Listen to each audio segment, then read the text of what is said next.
Ann Coulter, of course, the best-selling author, columnist. You go to anncoulter.com. You can get her column and get her new book. It's called Resistance is Futile. If you don't understand how everything went so crazy, just read this book. It's the best book she's written. Resistance is Futile, Ann Coulter's new book. Ann Coulter, how you doing? Fine, thanks. How are you, Mark Simone? Very good. So the election is less than a week away. What is going to happen this final weekend? Are they going to go even more insane? I think that's the only way they can go. I think that's the only option they have. And if they were to lose on Tuesday, you're the expert on this resistance. Well, what happens? I hate to make predictions. Who knows what will happen? And I do think nobody knows what's going to happen in the House. I think it's 50-50. But I tend to think, just for historic reasons, since it is 50-50 and nobody knows, that the Democrats will pick up the House. I hope Republicans hold the Senate. Well, it looks like one reason I really, really hope that doesn't happen, and there are arguments to be made, but historically the party in power loses seats, so don't be freaked out if Republicans lose the House. I'll be freaked out if they lose the House and the Senate, not because it's an historical anomaly, but just because it will be very, very, very bad for the country. It'll be bad enough if Democrats just take the House. If they don't take both the House and the Senate, I think that is a minority possibility. That'll be fantastic. But then what happens? To see how depressed they are, that is the spice of life. Well, you think they'll get depressed. What if they just explode with anger? As opposed to what's happening now? Well, all right. Well, we don't want to make them mad. I mean, that'll be interesting. If they take the House, will they settle down? No, I don't think so. I think there is one mode as long as Trump is president, and it is complete insanity. Have you noticed all these leading Democrats are making speeches and doing TV commercials, and the whole commercial is, get out and vote. It's important to vote. Get out and vote. They never tell you why. They can't seem to think of a reason. Just vote. They can't tell you why you're supposed to vote for them. No, that's right. It reminds me of one of my favorite quotes. In fact, I meant to put it in my column this week. Maybe I'll slip it back in. Dick Armey, remember him? Yeah. He was a great guy. Not good on immigration, as I recall, but he used to say, Republicans' problem is they get upset when people don't understand what they're saying. Democrats' problem is when people do understand what they're saying. Well, but you've got to admit, the president stoking fear with this caravan. Most people look at the picture of 8,000 people invading the border and say to themselves, oh, that looks nice.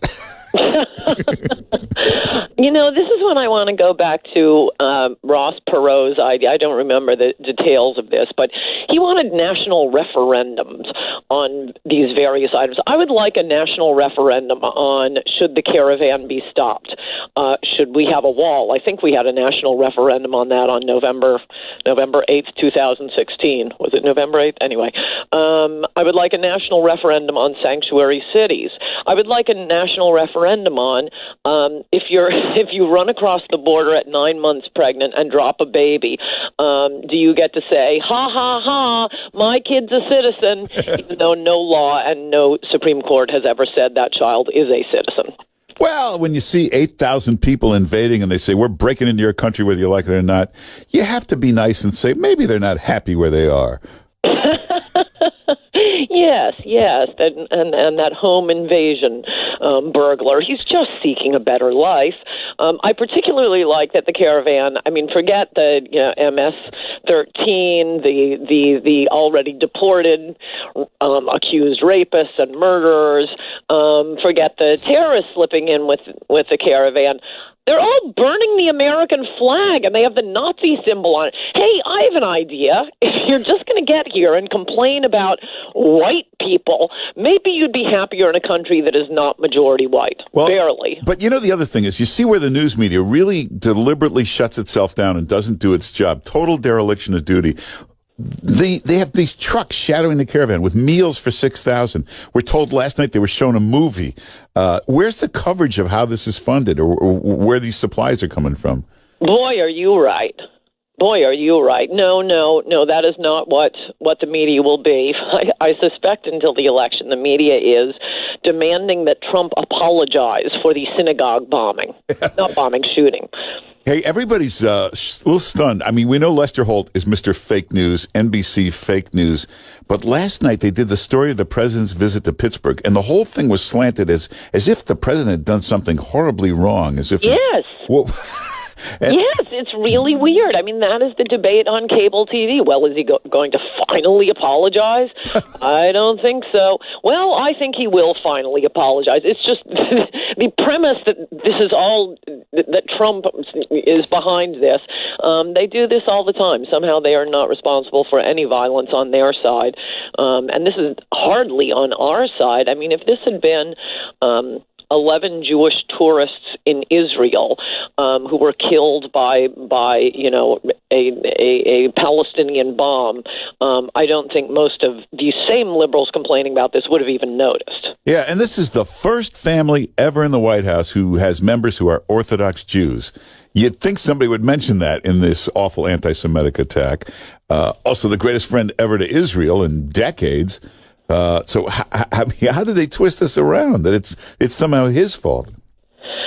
Because he's a very, very icky person. He's responsible for everything bad. No, it's utterly illogical, and it shows you that having Jared and Ivanka isn't helping, so he may as well get rid of them. Yeah. So, Florida, what you would think this crazy mayor, Gillum, who made a mess out of his city, would have no shot, but the Republican candidate hasn't been too great here in this campaign. Yeah, I can't really understand. The two states that confuse me the most right now are Arizona and Florida. In Arizona, you have really kind of a loon, that woman who would show up in tutus to denounce the U.S. military. That's the Democrat running. And denounce Arizonans. They have all these tapes of her from just a few years back. She's like a Code Pink lady. Cinema, I think her name is. And McSally is the Republican candidate. And they're running neck and neck. Now, I know Arizona isn't as red as people generally think it is. They did have John McCain and Jeff Flake, so they go for Democrats. McSally was the establishment Republican. I'm hoping that the people who are telling pollsters they're not voting for McSally are the Trumpsters, angry that the primary voters didn't pick the MAGA Republican, and on election day their lives will flash before their eyes and they'll run out and vote Republican. But that one is baffling, and Florida is baffling because you're right, not really that impressive a Democrat. I mean, I guess he's charismatic, but corrupt. And what did he just said something completely insane today? What was it on Twitter?